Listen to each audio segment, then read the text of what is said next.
Bienvenue dans le podcast Coquillage, or et argent, le média qui t'invite à briser tes plafonds de verre financiers et mentaux pour atteindre tes objectifs de vie en toute sérénité. Ici, tu embarques pour une odyssée où la richesse se révèle bien au-delà des pièces et des billets. Au fil des épisodes, nous plongerons dans l'intimité de notre relation avec l'argent. Nous décortiquerons les limites que l'on s'impose à soi-même. Mais surtout, nous mettrons en lumière l'importance de prendre soin de ses finances au quotidien, car l'argent, sujet encore trop tabou dans nos sociétés, a une influence parfois délicate sur notre mindset, notre bien-être et nos projets de vie. Alors, que tu sois en voiture, dans les transports, au bureau, à la plage, chez toi ou même dans les bois, ce podcast est ton refuge sonore. Et chaque semaine, il t'enrichira grâce à un nouvel épisode, solo ou avec invité, de quoi t'ouvrir les portes de la richesse et de l'abondance. Bienvenue à bord de nouvel épisode du podcast Coquillage, or et argent. Je suis ravie d'être là avec vous, qui plus est en bonne compagnie. Aujourd'hui, je suis en présence de Cindy Martin-Larcher, qui après plus de 17 ans dans le secteur bancaire, s'est reconvertie dans le coaching pour accompagner les femmes dirigeantes, entrepreneurs et managers à être plus alignées et à gagner en impact, en plaisir et en performance. Aujourd'hui, elle a accepté de nous parler de son rapport à l'argent, ce qui est très intéressant pour une ancienne bancaire. Moi, j'ai hâte, j'ai plein de questions. Et je me suis dit qu'avant de la laisser s'introduire de la manière qui lui convient le mieux, j'allais quand même lui poser cette question. Bonjour Cindy, bienvenue. Bonjour Éléonore, merci de ton invitation et merci de m'accepter, de m'accueillir dans ton podcast Coquillage, or et argent. Merci à toi, c'est un plaisir en tout cas de t'avoir avec moi. Surtout que tu as quand même un bon bagage dans différents domaines, ce qui est hyper intéressant. Et moi, la première question qui m'est venue en regardant tes réseaux, en regardant ton profil, c'était de me dire, est-ce que quand on a travaillé en banque, on a nos finances au top? Alors, est-ce que quand on a travaillé en banque, on a nos finances au top? Alors, je vais parler de ce qui me concerne, parce que je ne peux pas parler pour l'ensemble des personnes qui ont travaillé dans le domaine bancaire. En tout cas, moi, je dirais qu'aujourd'hui, mes revenus me permettent en fait de faire ce que j'ai à faire, et ça a toujours été le cas dans ma vie. C'est-à-dire à chaque fois que j'ai eu un projet à financer, que ce soit un voyage, que ce soit l'achat de ma première maison quand j'étais à Paris, de mon premier appartement, en fait, j'ai toujours eu l'argent nécessaire pour réaliser en fait mes envies et mes projets. Et je pense que ça, c'est au-delà en fait du bagage bancaire. C'est avant tout en fait un état d'esprit et une question de mindset. Et je pense que c'est ce qui me caractérise le plus. Et je pense que aussi bien mes amis que mes clients aujourd'hui diraient de moi que j'ai vraiment un état d'esprit confiant, positif et optimiste. Et je pense que surtout dans le domaine de l'argent, je pense qu'on aura l'occasion d'y revenir, mais l'état d'esprit, pour moi, c'est vraiment 50% du job, quoi. Si on n'a pas le D'accord. bon état d'esprit, si on se dit pas qu'on peut y réussir ou si on voit tout le temps les obstacles, en fait, finalement, on n'arrive à rien. D'accord, ok. Donc c'est vraiment l'état d'esprit ou le mindset qui vraiment permet de concrétiser ces projets, si je comprends Oui, bien. oui, et si je peux me permettre de rajouter, il y a quelques anecdotes qui me reviennent à l'esprit, c'est-à-dire que moi, j'ai eu J'ai eu bien sûr l'occasion, lorsque je travaillais à la banque, d'accompagner des clients. Et je me rappelle, en fait, là, il y a 2 clients qui me reviennent en tête spécifiquement. Donc, une femme qui, en fait, voulait acquérir un local professionnel pour y loger son activité.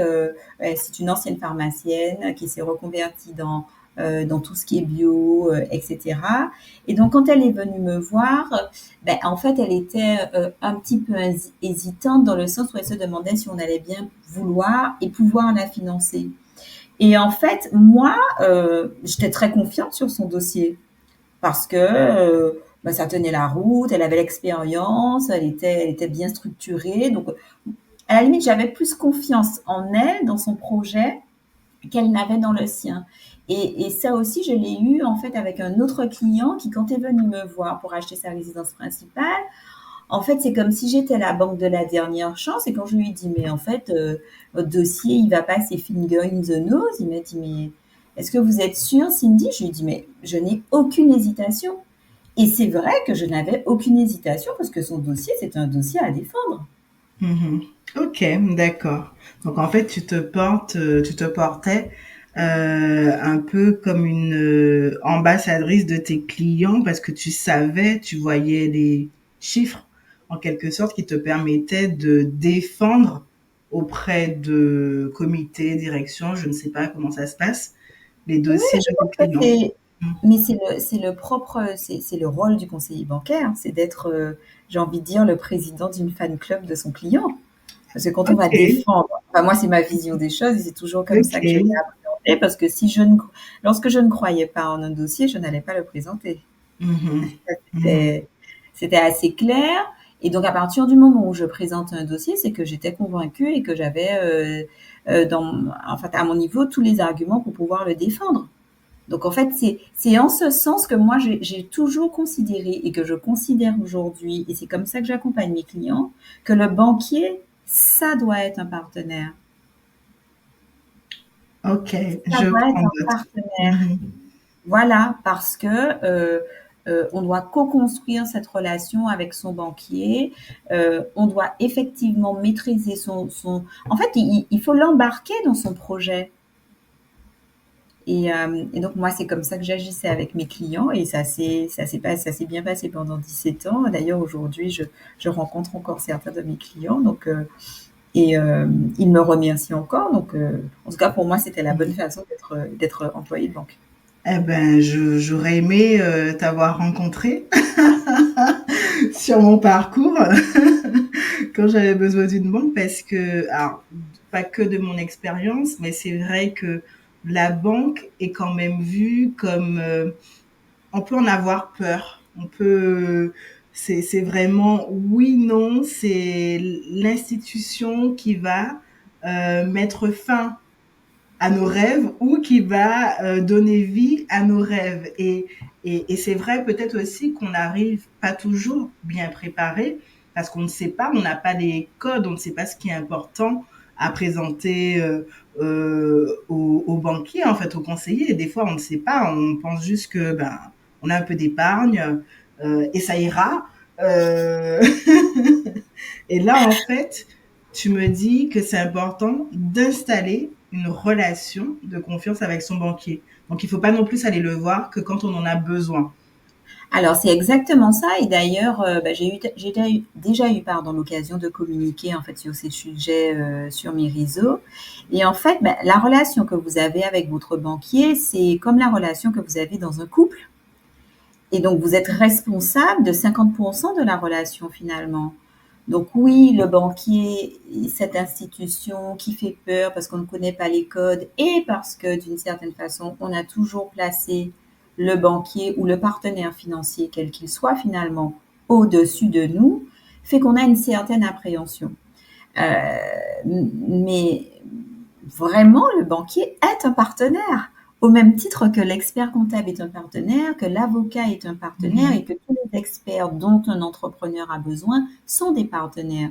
Donc oui, il ne faut pas aller voir le banquier simplement quand on a des problèmes ou quand on est au pied du mur. Moi, quand je travaillais en métropole, j'avais coutume de dire à mes conseillers de faire des appels de courtoisie. C'est-à-dire d'appeler son client pour lui demander simplement comment il va.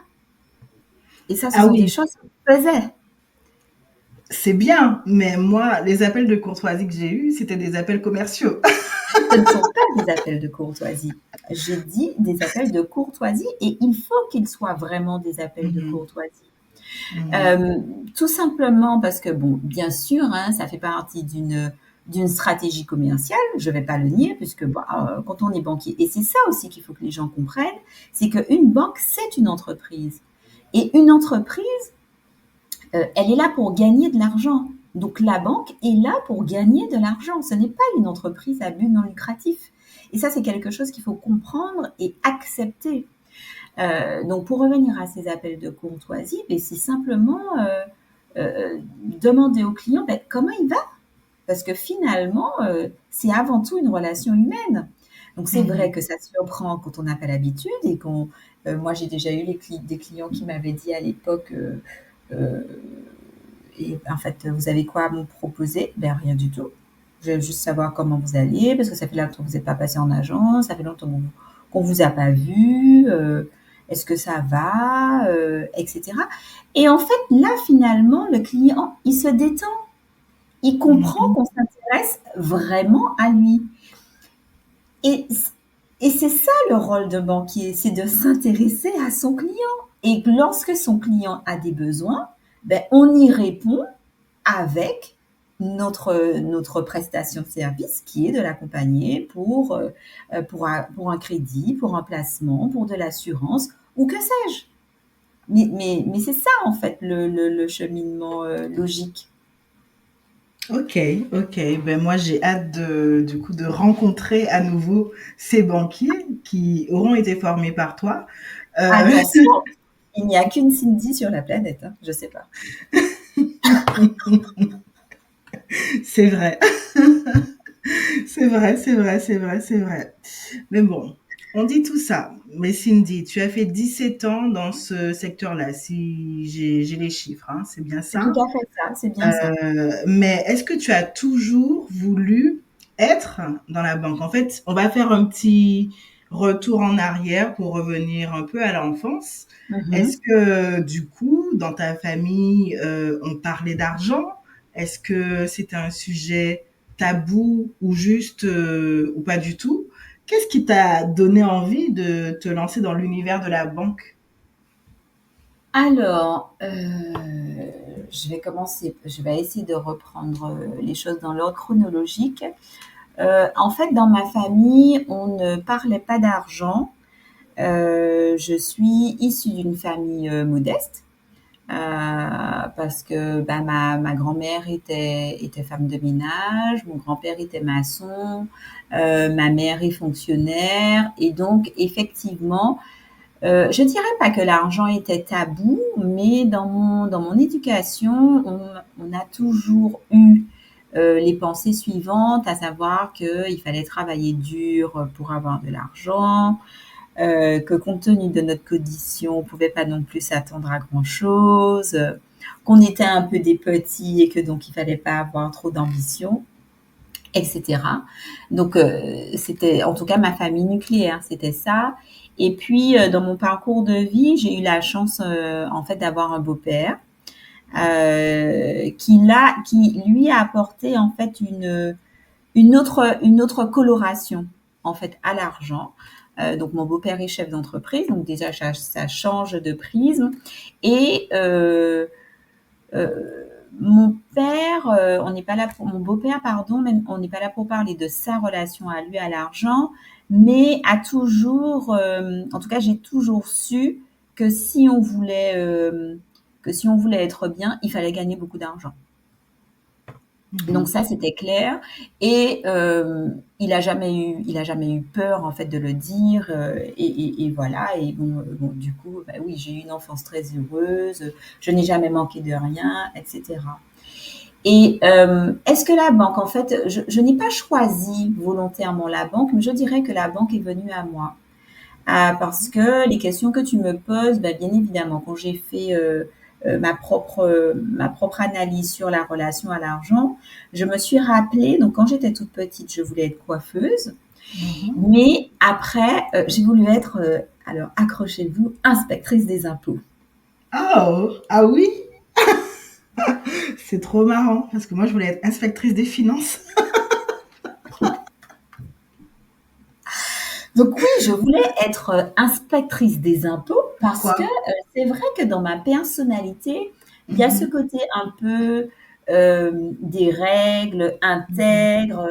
Et puis, mhm, bah, je sais pas pourquoi, mais les finances, enfin, j'étais très très bonne en maths, j'ai toujours été attirée par les chiffres et donc les finances, on va dire que ça m'a intéressée. Et puis, ben, comme j'ai quand même une mère qui est fonctionnaire, le fait d'être fonctionnaire, inspectrice des impôts, bon, mhm. ça m'a intéressée. Et puis finalement, j'ai dit non, je voulais pas être fonctionnaire. Je suis partie, j'ai fait mon école de commerce. Et quand j'ai fait mon école de commerce, je savais très bien que je voulais faire une spécialisation finance. Pas finance de marché, parce que ça m'a jamais intéressé, mais finance d'entreprise. Mhm. Donc, j'ai fait finance d'entreprise. Et il fallait chercher un stage. Et donc, je me suis dit, bon, pourquoi pas la banque? Parce que bon, ils embauchaient à l'époque. Et voilà. Et donc, ben, voilà, j'ai été reçue chez BNP Paribas. Et quand j'ai postulé, en fait, pour mon stage, je voulais être conseiller en patrimoine financier. Ça veut dire Mhm. que je voulais déjà conseiller les personnes dans les placements de leurs finances personnelles. Moi, c'était ce que je voulais faire. Et quand j'ai été reçue, je me rappelle encore du nom de la personne, il m'a dit, écoutez, moi, ce que je perçois de vous, c'est que moi, j'ai quand même envie de vous diriger vers la partie entreprise, la partie professionnelle. Je sais pas, je lui dis, ah oui, mais non, moi, je voulais vraiment aider les gens à placer leur argent, j'aime ça, etc., etc. Il me dit, oui, mais vous inquiétez pas, à la BNP, parce que c'est la BNP à l'époque, à la BNP, on gère à la fois la partie pro et la partie privée, et donc vous allez voir les deux. Je me suis dit, comme en général, je me laisse porter un peu par ce qui vient, je me suis dit, bon, why not? Et puis c'était un stage. Donc, bon, voilà, c'était l'important d'avoir le stage. Et donc, j'ai fait ça. Donc, j'ai adoré le pro. J'ai vraiment littéralement adoré le pro. Et c'est comme ça que j'ai continué à évoluer toujours avec cette dominance professionnelle, mais en ayant toujours dans l'esprit de forts marqueurs sur la partie patrimoniale et la partie Mhm. finance. Parce que j'ai travaillé dans des secteurs où il y avait beaucoup d'argent, mes clients avaient beaucoup d'argent, et, Mhm. et voilà en fait.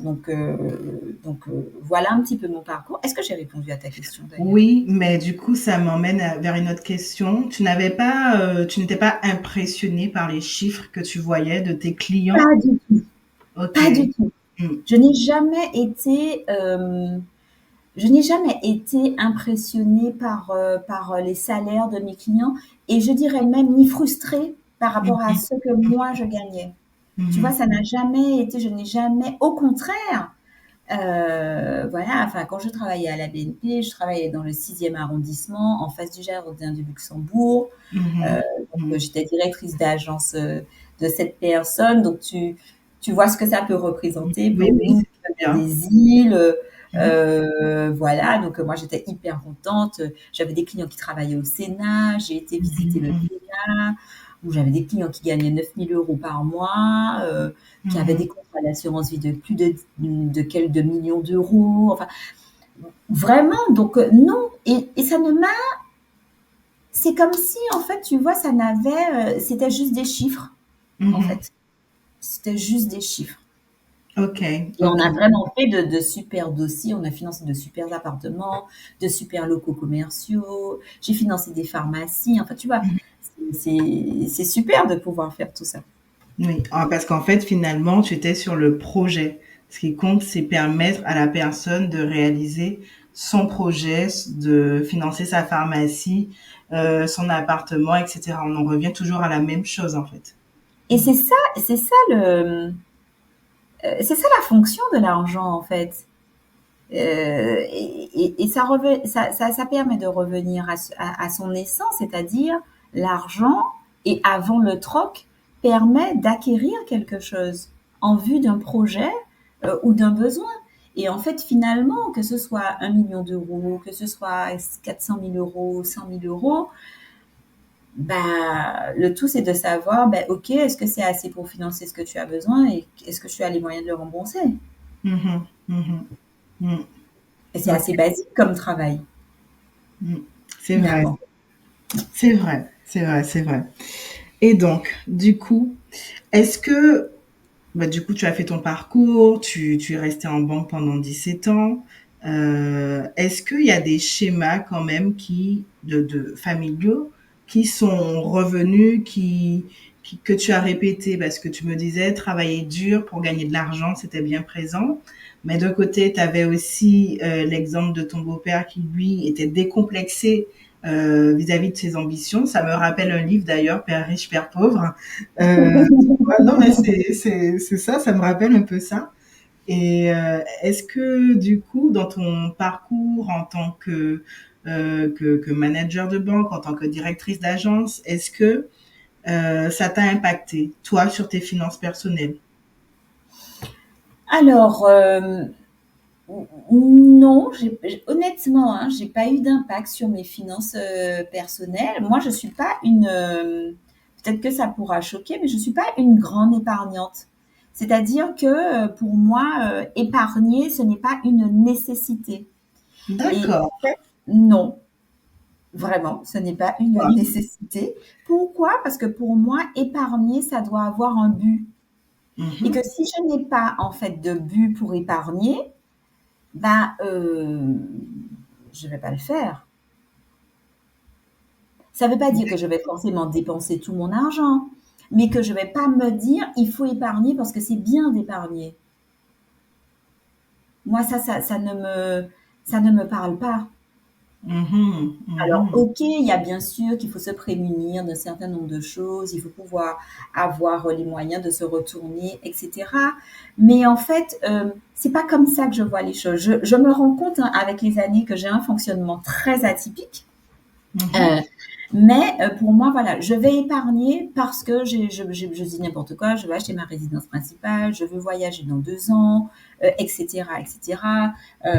Parce que, heu, enfin oui, parce que j'ai vraiment un projet à réaliser. Par contre, pour tout ce qui est autre, dépenses courantes, charges de copropriété, impôts et cetera, bon ben là, pour moi, ça revêt plus de la façon de gérer son argent D'accord.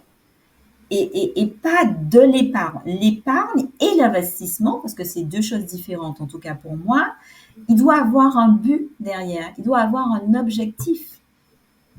Et quand on sait en fait pourquoi on fait ça, ben pour moi, en fait, on aura une conscience différente à mettre des choses en place. On aura une conscience différente aussi dans ce qu'on achète, de ce qu'on décide de faire et de ses priorités. Et donc moi, en tout cas sur la partie argent, je n'ai pas, si tu veux, je n'ai pas repéré à aujourd'hui des schémas qui se sont répétés. Parce que par exemple, je Mhm. n'ai pas du tout la même façon de faire les choses que ma mère, et je n'ai pas du tout la même façon de faire que mon beau-père. Mon beau-père, euh, il est plutôt, je dirais plutôt qu'il est fourmi, tu vois, parce que bon, Mhm. voilà, il faut que c'est un but, on va regarder à la dépense, donc c'est ça fonctionne. Ma mère, euh, Ma mère est économe, mais elle n'est pas cristallisée sur l'argent. Tu vois, elle aussi, elle a une bonne façon de gérer. Ma mère n'a jamais eu de problème avec la banque. Grâce à moi, en fait, elle a quand même mûri certaines choses. Elle arrive de plus en plus à faire des économies parce que je lui dis, ben, maman, tu devrais faire ça, tu as les moyens, etc., etc.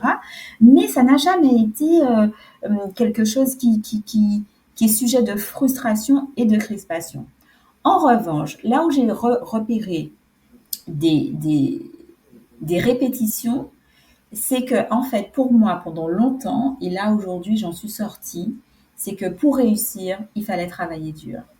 Et Mhm. ça, je pense que vraiment c'est mon beau-père je tiens ça de mon beau-père. Après, ça a de bons côtés parce que honnêtement, je suis très contente de ma carrière bancaire. J'ai eu des responsabilités assez rapidement et donc le fait de travailler dur, de se donner les moyens, de ne pas compter ses heures, parfois de s'oublier, ça m'a permis de faire ça. Mais à un moment donné, ça m'a rattrapée et c'est la raison pour laquelle à un moment donné, j'ai fait un burn-out et que je me suis dit, bon, ben Cindy, il faut vraiment que tu réfléchisses à la place du travail dans ta vie et surtout Mhm. à quelle place tu le mets. D'accord, ok. Et est-ce que c'est à ce moment-là que du coup, Cindy dans la banque se reconvertit dans le coaching. Est-ce que c'est à peu près dans ces eaux-là? Alors, en fait, je pense que ma reconversion, tu sais, quand on prend, si on prend l'image de l'iceberg, tu vois, tu as la Mhm. partie émergée, la partie immergée.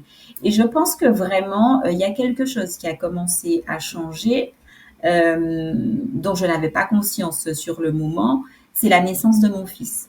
Mhm. Vraiment, le fait de devenir mère a vraiment en fait changé mon regard sur plein de choses et notamment à modifier mon rapport au temps. Ok. Et parce que jusqu'alors, bon, on était tous les deux avec mon mari et que j'arrivais toujours, même si on travaillait beaucoup, parfois c'est vrai, j'arrivais au travail à 6h30, même avant, parce que ben, j'habitais tout près de mon travail, ça a toujours été un choix. Et quand c'est calme le matin, ben, tu es beaucoup plus productif que lorsque les gens arrivent. Donc moi, j'arrivais très tôt pour faire un certain nombre de choses et je partais à 19h et mon mari travaille beaucoup aussi. Donc ça, tu vois, c'était super. Mais je ne travaillais pas le mercredi après-midi à l'époque et j'arrivais toujours, en fait, tu vois, à avoir ce sas pour moi, seule, pour me régénérer, pour me retrouver. Et ça, c'était important. Et j'avais du temps pour faire mon sport, enfin parce que pour moi le bien-être a toujours été très important en fait dans ma vie. Et quand Arthur est arrivé, ben en fait je n'avais plus ces moments. Et du coup, ben, je n'arrivais pas à me retrouver finalement. Et donc là, ben voilà, mon rapport au temps s'est crispé, je me plaignais des horaires, alors que je m'étais jamais fait des horaires, d'arriver tôt, d'être présente pour être présente. J'aurais voulu faire du télétravail certaines jours, enfin certaines, tu vois, des choses, des considérations qui ne m'avaient jamais, qui ne m'étaient jamais passées par la tête, pardon. Et puis là, je pense aussi que je me suis perdue parce à vouloir faire plus, euh,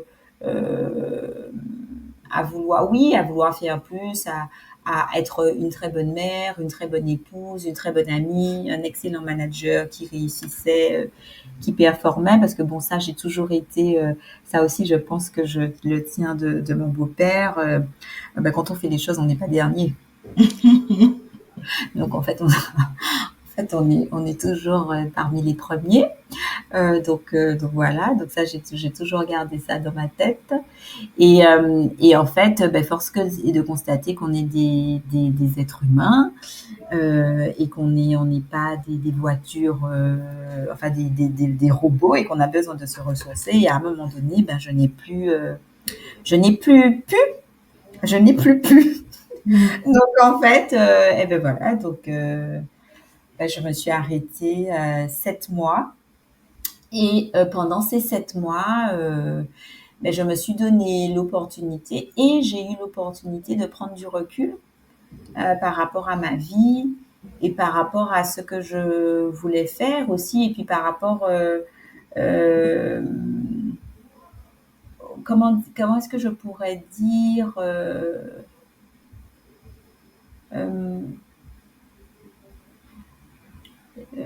à la qualité du temps que je voudrais accorder à Arthur Mhm. parce Et que à toi-même. Et à toi-même aussi, non? à moi-même, oui, mais vraiment, bon, Arthur est un petit garçon particulier et, euh, et en fait, j'avais compris qu'Arthur avait besoin de temps. Et objectivement, en étant à la banque, je ne pouvais pas accorder ce temps à Arthur. Et il me l'a bien fait sentir de toutes les façons. Et à partir du moment où ben, j'ai été en arrêt, Arthur a évolué différemment. Hmm. Ok, d'accord, je vois. Hmm. Donc du coup, oui, donc ça a forcément nourri ma réflexion. Aujourd'hui, je ne dis pas que je suis devenue entrepreneur parce que j'ai un fils, parce qu'il y a des millions de femmes qui sont salariées, qui ont des enfants et ça se passe très bien. Donc je ne dis pas que l'entrepreneuriat est la réponse à la maternité, c'est pas du tout ce que je veux dire. En tout cas, moi, ça a été un élément déclencheur pour me dire déjà d'une part quelle place je vous avais accordé au travail et est-ce que ce que je faisais m'épanouissait encore et est-ce que je me réalisais dans ce que je faisais. Parce que moi, je crois fondamentalement que lorsqu'on fait quelque chose qu'on aime, ben, on est plus performant en fait dans ce qu'on fait. Et vraiment, ça a été, en fait, mon expérience bancaire, tout du moins la fin, a été un véritable laboratoire pour créer mon activité de coaching. Mhm. Parce que je crois que pour être honnête, j'ai toujours eu en fait voulu être à mon compte, sauf que je savais pas qu'est-ce que je pouvais faire comme activité, etc. pour le faire.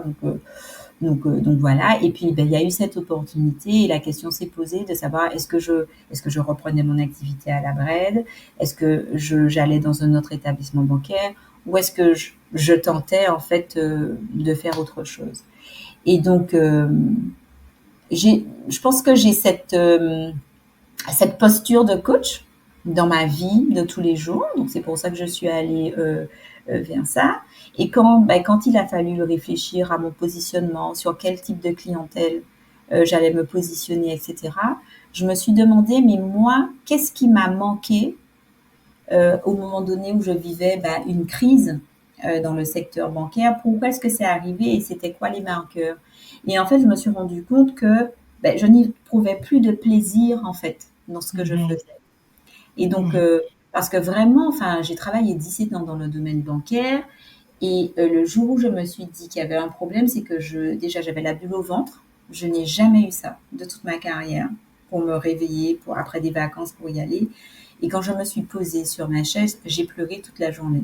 Ça ne Ah m'était oui. jamais arrivé. Et donc là, forcément, c'était un marqueur assez significatif.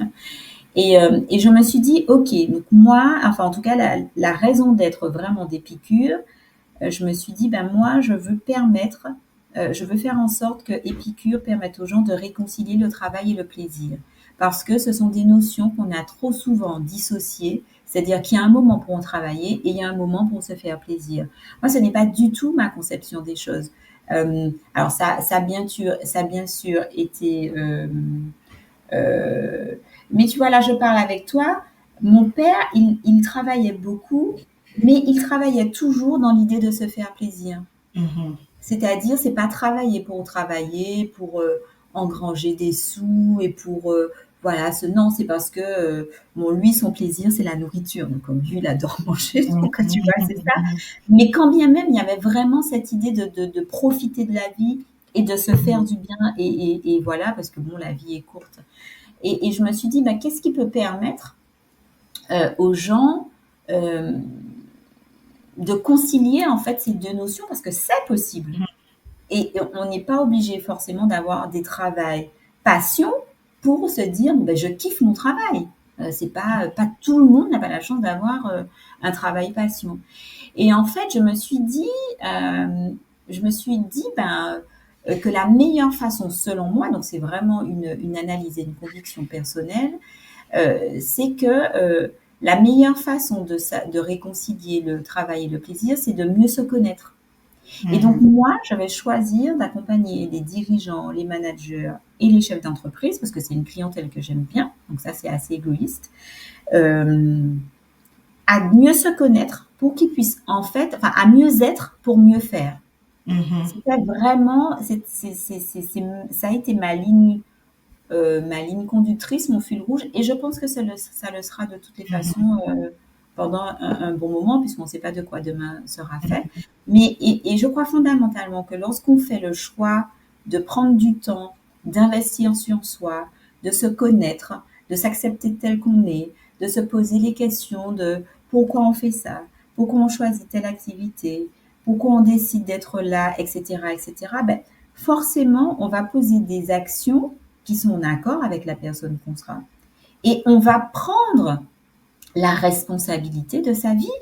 On va Mhm. pas dire que c'est mon employeur, il fait pas ci, il fait pas ça, il a pas ça, parce que même si c'est pas facile dans l'absolu, ben, si vous êtes dans un endroit et ça vous convient pas, vous avez tout à fait la possibilité de décider dans la temporalité qui sera la vôtre, de changer ou de faire différemment. Et ça, c'est pas l'employeur, c'est pas votre mère, c'est pas votre père, c'est pas votre mari. Oui, j'entends, hein, mais les gens, ils ont peur. Et les gens, ils vont se dire, oui, je ne suis pas à mon aise dans tel et tel endroit, mais je ne peux pas partir parce que j'ai des charges, parce que je ne sais pas comment demain je vais remplir le frigo. Donc, on en revient aux peurs financières, à l'argent, en fait, qui drive un peu les décisions de chacun et chacune. Et comment on fait, en fait, pour s'extraire de ça? Euh, je ne pense pas qu'ici je vais donner de recette miracle. En tout cas, Mhm, on va dire une recette miracle cartésienne. Moi, je peux simplement partager comment je fais. mhm. Et honnêtement, ça va peut-être paraître léger, mais c'est vraiment mon expérience de vie. C'est que moi, je crois que c'est possible. Et j'ai toujours cru que tout ce que je ferais serait possible. Quand j'ai ouvert Épicure, je n'avais aucun client. Tout le monde pourrait se dire qu'elle a travaillé à la banque, donc elle est partie avec un fichier client et donc elle a recontacté. C'est pas du tout. Aujourd'hui, je n'ai accompagné aucun client de mes anciens employeurs. Mais c'est simplement que c'est très difficile ce que tu me demandes de faire. C'est que je sais pas, j'ai Comment cette toi tu as fait? Est-ce que, non, enfin, peut-être qu'on va pas généraliser, mais tu n'es pas bien quelque part.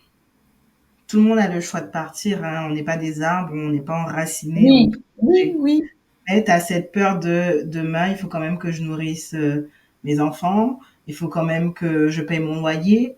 En fait, comment on fait pour garder la foi, en fait? Parce que c'est ça, avoir confiance. Quand tu dis que c'est possible, c'est avoir la foi que, de toute façon, tu vas pouvoir rebondir, peu importe ta situation Eh ben, financière. la foi que l'on peut avoir, c'est d'abord la foi en soi. Et Mhm. donc, du coup, ça revient à cultiver ses compétences, sa confiance en soi, son estime de soi, sa valorisation. Et en fait, il y a que nous qui pouvons nous apporter cela. Je dis pas que ça doit se faire seul. Moi, j'ai été accompagnée à de nombreuses reprises dans ma vie par différentes personnes, que ce soit psychologue, coach, thérapeute, kinésiologue, mais j'ai investi sur moi. Même si c'était de façon fragmentée, par des petits moyens, de façon éparse, etc.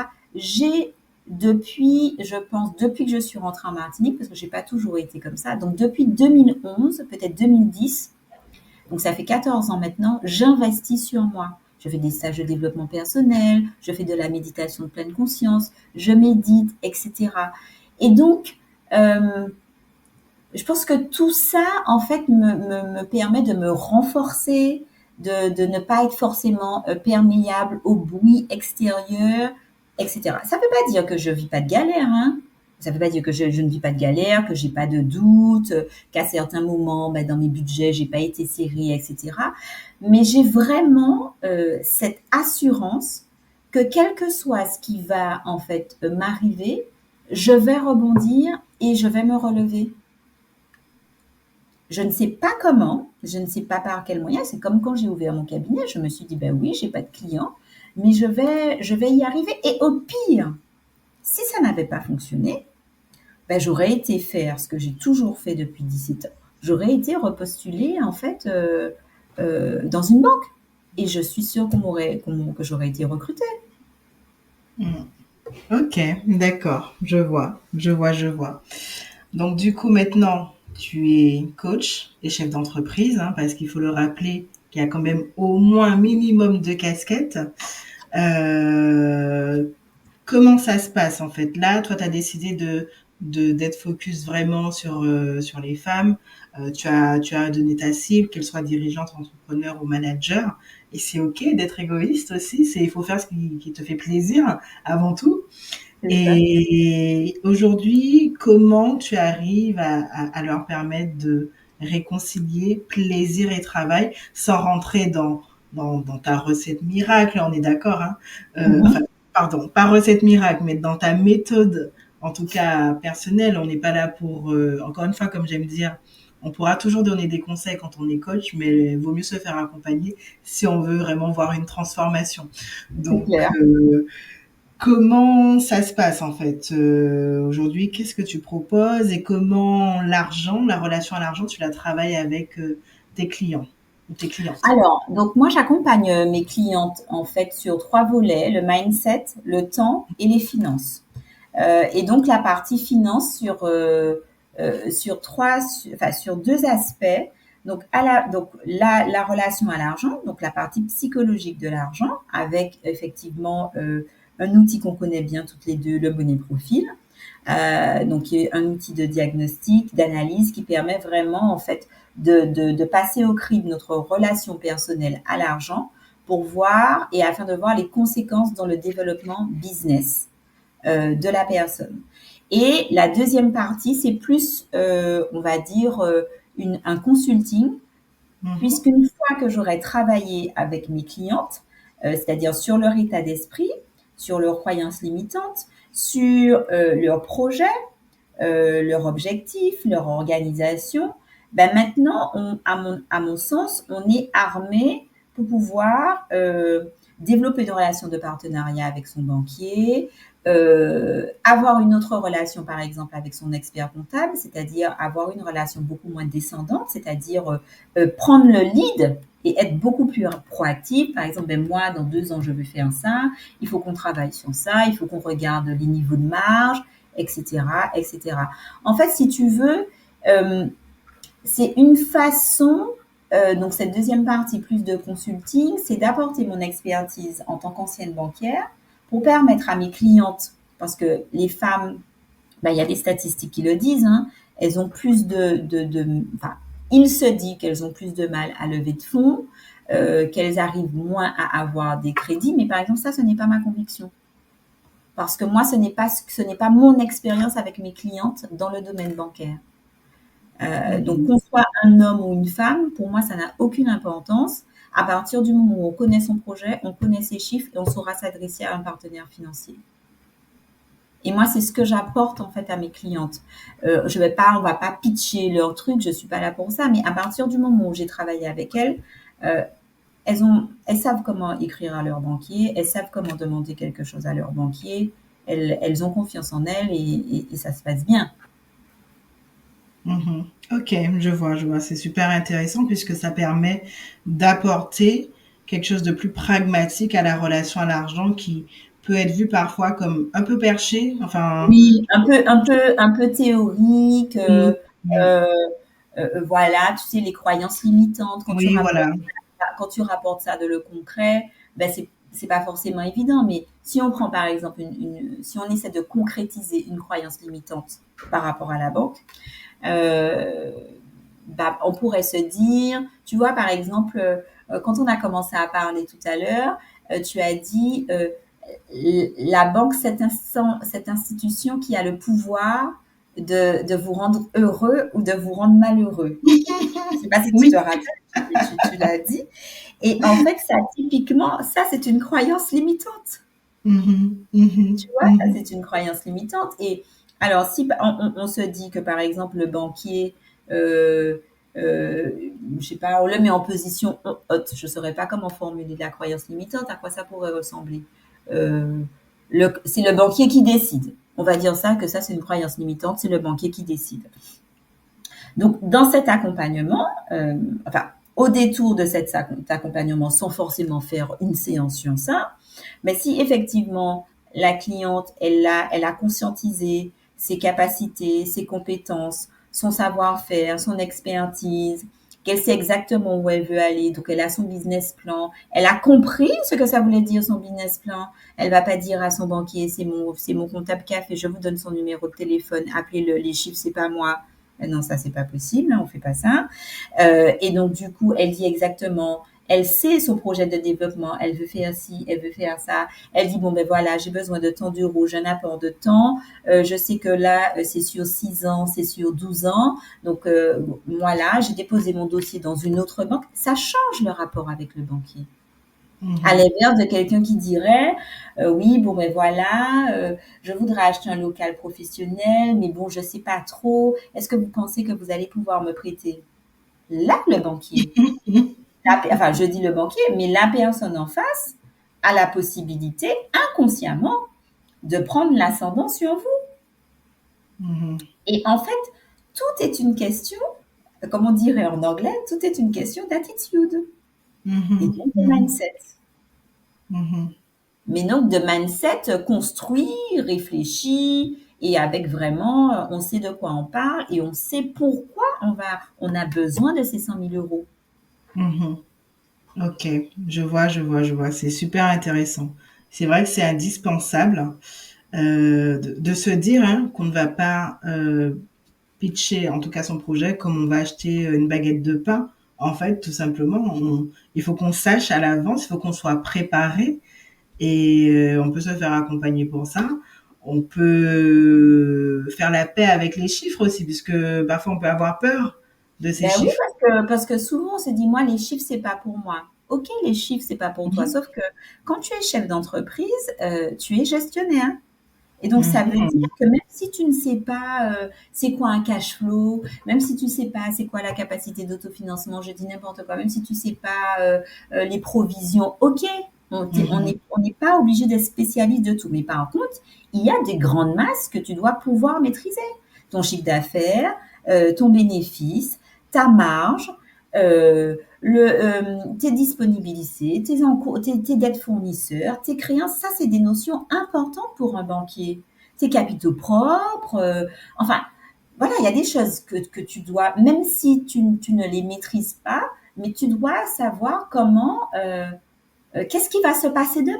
Et c'est pas ton, tu vas pas dire, appelez mon comptable. Le comptable, quand sur le cabis, il n'y a pas marqué 50% des parts appartiennent au comptable. Hein. C'est 100% des parts appartient à la cliente ou Mhm. 50 ou je sais pas. Mais c'est pas le comptable hein, qui sera en train de liquider son affaire. Hein. C'est nous. Mhm. Mhm. Ok, je vois. Et du coup, ça me pose la question, quel est l'écosystème idéal à avoir quand on a une entreprise, quand on la crée? Un comptable, un partenaire financier aussi, parce que c'est pas la même chose que de faire de la finance d'entreprise et de la comptabilité. Donc, en fait, qu'est-ce Non. qu'il faut avoir autour de soi pour Alors, prendre honnêtement, hein, bon, aujourd'hui, il y a pas mal d'applications, de sites où tu peux sortir ta liasse, ils te donnent des alertes pour faire tes déclarations, etc. C'est très bien. Moi, c'est pas mon lifestyle parce que je crois que vraiment à chacun son métier. Donc Mhm. moi, alors quand on a une société de prestation de services, bon, je me dis pourquoi pas. Par contre, dès que vous avez une activité commerciale, pour moi, il vous faut un expert comptable. Ça, c'est Mhm. primordial. Un ou deux banquiers. Deux, Mhm. c'est mieux. Parce qu'en fait, moi, j'ai coutume de dire qu'on ne met pas ses œufs dans le même panier. Mhm. Donc, deux. Ensuite, un avocat. Mhm. Un avocat. Un avocat, un expert comptable, un banquier. Dans un premier temps, je pense que ça C'est peut déjà pas suffire. mal. Ok, c'est un peu la dream team, quoi. Ok. Oui, c'est un peu la dream team et puis toutes ces questions de relations. Donc moi, je fonctionne beaucoup par recommandation, c'est-à-dire que ben Mhm. voilà, ma dream team, eh ben, ce sont des gens qu'on m'a recommandés. Euh, Mhm. et voilà quoi. Donc je fais avec eux et ça se passe bien. Mais c'est vrai que de rester seul, c'est pas l'idéal. Et qu'est-ce que tu dis aux gens qui vont te dire, moi je l'entends souvent au démarrage, ah oui, mais l'expert comptable, ça me coûte de l'argent, je vais faire moi-même. Et ils peuvent Alors, rester comme ça pendant des années à faire Alors, moi, j'ai eux-mêmes. envie de dire, je vais traduire ensuite, bon match, écoutez, cher. Donc, ça veut dire, en français, dans le texte, ça veut dire que oui, c'est vrai que ça coûte pas beaucoup d'argent, mais après, ça peut avoir des conséquences importantes. Donc, oui, c'est vrai, un expert comptable, c'est un coût. Ok, ça, il n'y a pas de souci. Mais il certifie les comptes, hein, donc c'est de sa responsabilité. Donc, ça veut dire que vous avez quand même une garantie dans les comptes qui sont publiés, enfin sortis et enregistrés par l'administration fiscale. Donc voilà. Euh, et puis, ben, tout dépend du nombre d'opérations que vous allez faire. Mais en même temps, si on part du principe qu'on ne veut pas dépenser d'argent, bon, on va pas en gagner. Hmm. Après, je ne dis pas il faut pas regarder ce qu'on dépense, hein. Il faut comprendre, peut-être demander à l'expert comptable un petit peu plus de détails sur sa lettre de mission. Qu'est-ce que ça comprend? Est-ce que vous pouvez lui demander des situations comptables? Est-ce que il y a des rendez-vous intermédiaires? En fait, vous avez le droit de causer son prix, hein, et de lui Mhm. demander des informations. Mais vous savez, à voir toujours petit et à Mhm. rester dans l'optimisation, bon, bah, à un moment donné, le serpent se mord la queue, quoi, hein, parce que Mhm. c'est pas bon, ça. Ok, ok, ok. Et il y a une thématique qui m'intéressait d'aborder avec toi, Mhm. parce qu'on n'y pense pas souvent. C'est la préparation de la retraite. En fait, on se dit que ça vient souvent, c'est dans longtemps, c'est dans Mhm. très très longtemps. Et souvent, via le monde de l'entreprise, parfois, on peut mettre en place des choses, mais on ne le sait pas toujours, en fait. Alors non, c'est vrai. Donc en fait, tu veux que je parle de la retraite dans le cas où on est un chef d'entreprise? Oui, oui, oui, C'est ça que oui. je fasse. Oui. Alors, donc effectivement, hein, il y a des dispositifs de préparation à la retraite qui existent dans le cadre de l'activité professionnelle, en tout cas de l'activité d'exploitation. Moi, je dirais, bon, tout financier vous le dira, plus vous commencez tôt et plus Mhm. mieux c'est. Bon, ça, c'est vrai. C'est ce qu'on dit sur le papier, mais c'est clairement pas ce qui se passe dans la réalité. D'accord? En revanche, il faut savoir que toutes les entreprises qui ont au minimum un salarié peuvent mettre au sein de leur activité professionnelle un système d'épargne entreprise. Mhm. L'épargne entreprise était réservée historiquement à des grosses sociétés du CAC 40, d'accord? Mais depuis de nombreuses années, hein, je ne pourrais pas vous dire la date avec certitude aujourd'hui, mais on va dire par exemple moi, donc Épicure, imaginons que j'avais une secrétaire, j'aurais pu mettre un plan d'épargne entreprise au sein d'Épicure pour moi et ma secrétaire. Donc rapidement, sans trop rentrer dans les Oui. détails, en fait concrètement, c'est-à-dire qu'à chaque fois que Cindy Martin et donc ma secrétaire, on décide par exemple de mettre 50 euros dans cette Mhm. épargne pour la retraite, Épicure va par exemple mettre, je sais pas, 100 euros de plus Mhm. pour elle et enfin donc pour sa fondatrice, donc pour Cindy Martin et pour sa secrétaire. Donc, Mhm. effectivement, pour le chef d'entreprise, ça représente un intérêt puisque mon activité d'exploitation, ma société, me permet à moi et à mes salariés, donc ça, c'est un acte de fidélisation pour mes salariés, en fait, de constituer une épargne pour la retraite dans un cadre fiscal très avantageux Mhm. parce que net d'impôts, net net de cotisations sociales, patronales, etc. Et c'est vrai que ce dispositif est méconnu des petites entreprises parce qu'on se dit toujours ah ben non, j'ai pas assez d'argent. C'est toujours la même chose. J'ai pas assez d'argent, on est trop petit, alors que non. Parce que imaginez, enfin, c'est assez simple. Si par exemple vous devez donner une augmentation de salaire de 100 euros par mois à votre secrétaire, elle va payer d'impôts sur ces 100 euros par mois. Et en plus, vous allez payer des charges patronales et des charges salariales. Si en fait vous lui donnez la possibilité d'avoir ces 100 euros de plus, mais dans le cadre d'une épargne salariale, la fiscalité n'est pas du tout la même. Moi, j'ai fait ça Ok. avec de nombreux clients et notamment la cliente dont je parlais au début, pharmacienne. Ben, aujourd'hui, elle me dit, mais Cindy, franchement, heureusement que tu m'as fait faire ça parce que j'ai déjà, je me rappelle plus combien là sur son, mais elle les a même pas fait passer. Mhm. Et quand elle sera à la retraite, qui est pas très loin aujourd'hui, elle pourra récupérer son capital net d'impôt Mhm. et de constituer de son activité professionnelle, pas de sa poche, en partie. Bah oui, c'est fort, hein. C'est super intéressant. Franchement, moi, à tous mes clients, je pense, depuis que je suis, et ça date depuis Paris, j'ai toujours conseillé de faire ça. Et je ne comprends pas pourquoi on ne le fait pas.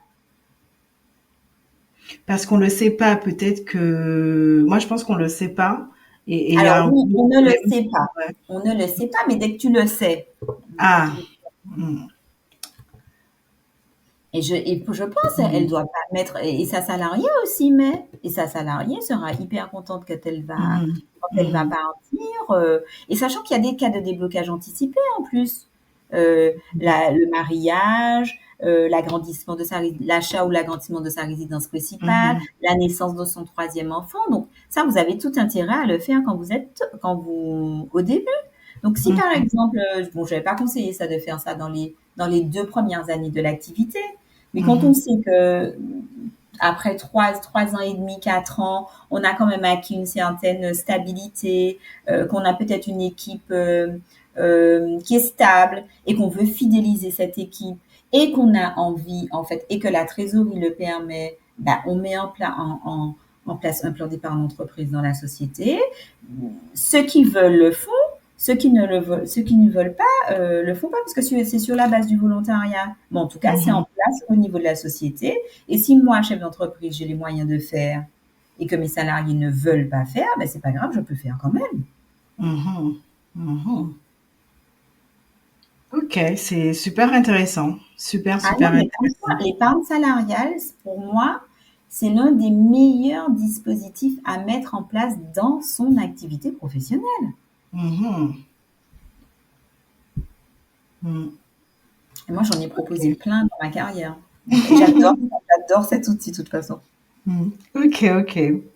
Mm. Alors, on va revenir à toi en tant que Cindy Martin, aujourd'hui coach, chef d'entreprise, qui vit en Martinique en ce moment.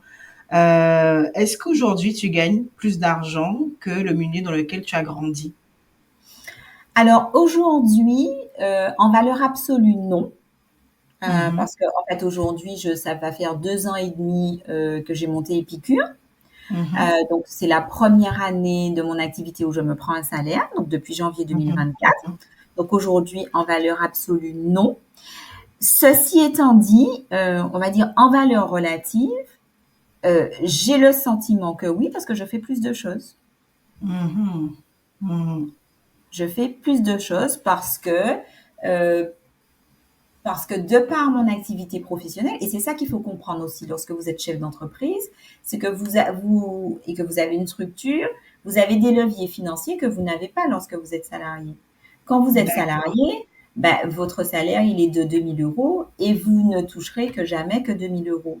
Alors que quand vous êtes chef d'entreprise, vous avez un certain nombre de choses que vous pouvez faire passer sur votre activité professionnelle parce que vous les utilisez dans le cadre de votre activité professionnelle, par exemple votre voiture, votre essence, ben, lorsque vous vous déplacez, par exemple, Mhm, lorsque vous allez à des congrès, des formations, ben, tout ça, c'est votre activité professionnelle. Donc, ça représente d'une certaine façon, c'est pas une rémunération, mais je pense qu'on peut la prendre en mhm, compte. Et ben, finalement, votre salaire réellement, ce que vous vous versez, donc pour que les gens puissent bien se rendre compte, ce que vous virez de votre compte professionnel vers votre compte personnel peut être moins important en valeur absolue. oui.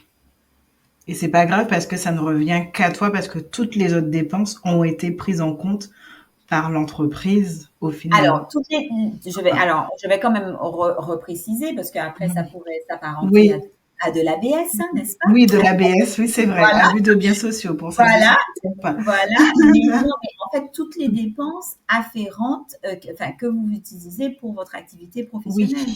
exactement. Voilà, on Voilà, le donc précise.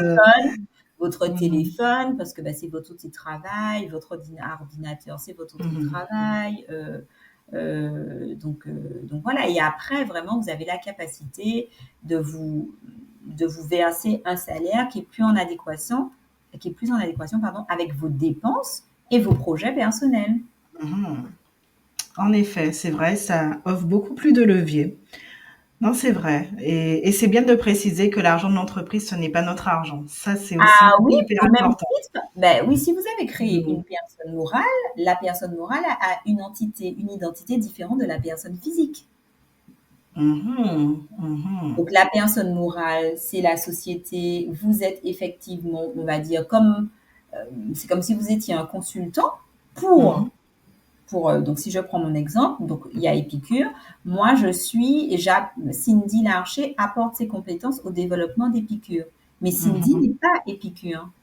Mhm. Donc tu fais la différence, parce que moi j'entends souvent c'est mon bébé.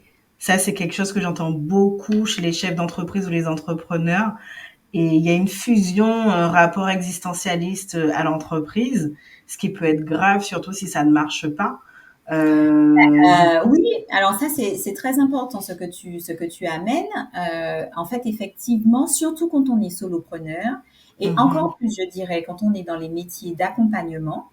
Donc ça, Mhm. il faut essayer de faire attention. C'est qu'il y a vraiment une totale fusion entre qui on est et ce qu'on fait. Mhm. Et Mhm. ça peut Mhm. être effectivement dangereux, puisque si jamais ben, notre activité fonctionne pas, on va dire que c'est parce que nous, on n'est Mhm. pas bon. En tout cas, on peut faire ce raccourci. D'accord. Et il est bon, et d'ailleurs, c'est un des sujets qui est abordé dans l'accompagnement sur la relation à l'argent que je propose, c'est-à-dire, ben voilà, à quel point on fusionne avec son activité professionnelle. Donc oui, quand on crée quelque chose, ben on y met son cœur, ses tripes, etc. Mais je pense que c'est important de se dire, alors oui, il y a effectivement mon entité business, on va dire ça comme ça, et il y a moi. Et moi, je suis là pour faire en sorte que mon entité business, que mon business se développe. Mhm. Donc, je vais apporter des compétences, je vais apporter du temps, je vais apporter de l'énergie à mon Mhm. activité professionnelle pour qu'elle se développe. Mais je ne suis pas cette activité professionnelle. Mhm. Et Mhm. c'est bien parce que ça te permet aussi de te dire que tout ne repose pas sur toi. Donc, quand tu es seul, c'est un petit peu difficile. Mais, quoique, ben, tout ne repose pas sur toi, ça veut dire que tu vas t'entourer d'experts, par exemple. Tu vas prendre un expert Mhm. comptable, comme on disait tout à l'heure. Tu vas prendre un avocat. Tu vas peut-être collaborer avec d'autres personnes parce que tout ne repose pas sur toi. Et si on reste dans une dynamique prospective, eh ben, demain, lorsque j'aurai un salarié, je vais me dire qu'effectivement, il va pouvoir m'apporter, etc., etc. Ok, d'accord. C'est super important de le dire et super intéressant.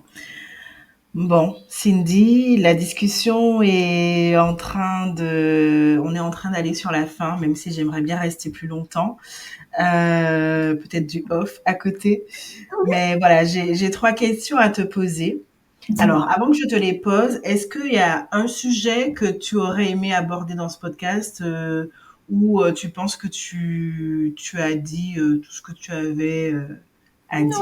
non, je pense que, en tout cas, moi, je suis satisfaite de notre échange, donc ça va. Ok, d'accord. Et donc, du coup, ma première question, c'est si demain, on te disait que l'argent n'existait plus, que ferais-tu et qui serais-tu? Alors, si demain l'argent n'existait plus, qui je serais, que ferais-tu? Est-ce Eh que ben, ce serait de la panique? non. Non, je pense pas que ce serait de la panique parce que bah, ça veut dire que si l'argent n'existerait plus, il faudrait bien que ce soit remplacé par autre chose. Mhm, Parce qu'il faut bien qu'on puisse ben, se nourrir, se vêtir, se mhm, loger. mhm, Donc, il y aurait forcément un autre système qui serait en place. mhm, Donc voilà. Et qui je serais? Ben, je serais toujours la même. mhm. Je serais la même. Ouais, je serais la même. Ok, ok, ok. Alors, deuxième question, éducation financière, es-tu pour ou contre, en famille ou à l'école? Et j'ai même envie d'ajouter une autre question derrière. Quelles sont les compétences financières indispensables pour prospérer? Puisque tu as parlé de gestion, de gagner, d'épargner, etc. Qu'est-ce qui est important?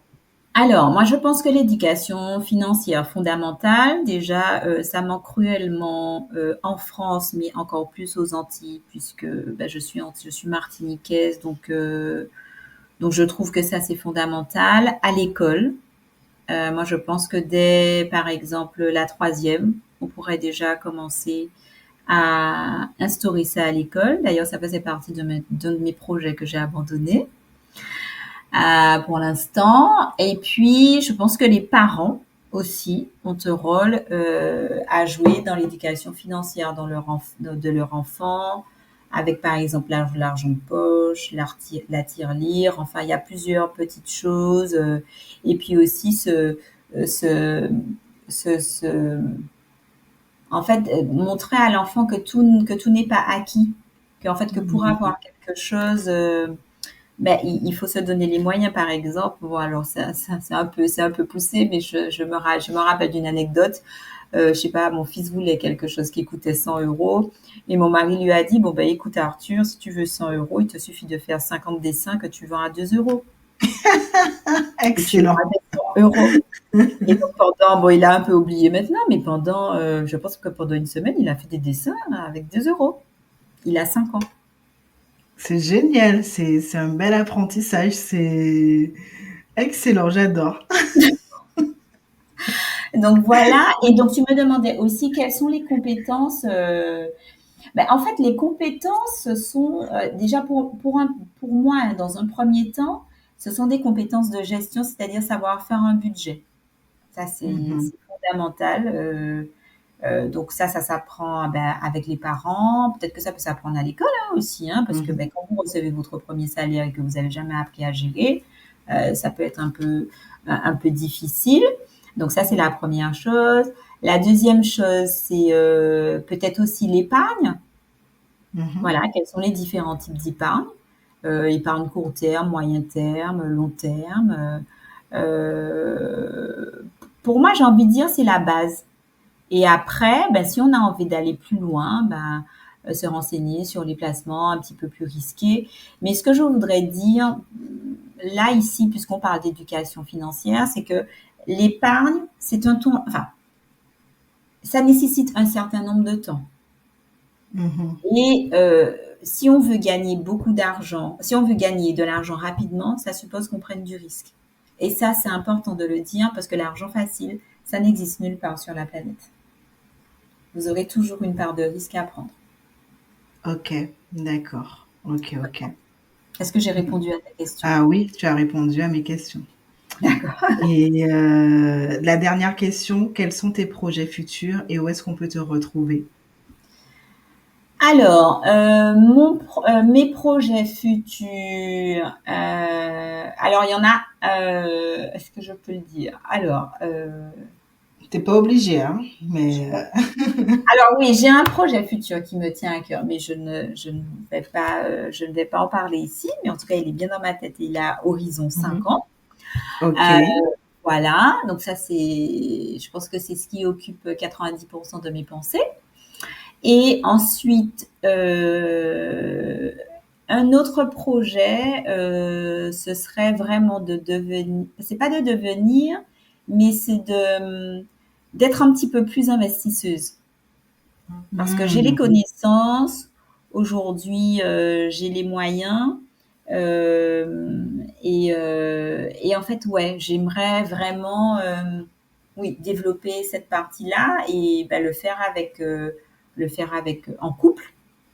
Parce que je trouve aussi que de partager ces choses-là en couple, c'est important. En tout cas, moi, ça me parle et voilà, je trouve que c'est gratifiant. Il y a une certaine émulation, une certaine résonance, donc ça aussi. Et puis un autre projet que là je peux dire, c'est que moi j'aimerais animer des conférences dans le monde. Ah ben, on espère, tu vois, parce que je pense que vraiment avec l'énergie que tu dégages, ça vaut le détour, hein, donc je l'espère pour toi, en tout cas, pour tous tes projets. C'est Ok. gentil, merci Eleonore. Merci beaucoup, Cindy, et je te dis à très bientôt. Merci d'être venue sur le podcast Eh bien, Coquillage encore Orgasme. merci. pour ton invitation et j'ai vraiment passé un excellent moment en ta compagnie. Et voilà, l'épisode du jour est terminé. J'espère vraiment que cela t'a plu. Pour une dose régulière d'inspiration, n'hésite pas à t'abonner, à activer la cloche et à me suivre sur les réseaux sociaux sous le pseudo Éléonore l'épicurieuse. Et surtout, pense à mettre 5 étoiles d'honneur pour que ton podcast vibre durablement et fasse écho au-delà des frontières. Par ailleurs, si tu souhaites en savoir plus sur mes accompagnements, tu peux toujours m'envoyer un message privé, un mail ou prendre rendez-vous avec moi via mon agenda. Je te dis à très bientôt pour de nouvelles découvertes sur l'argent.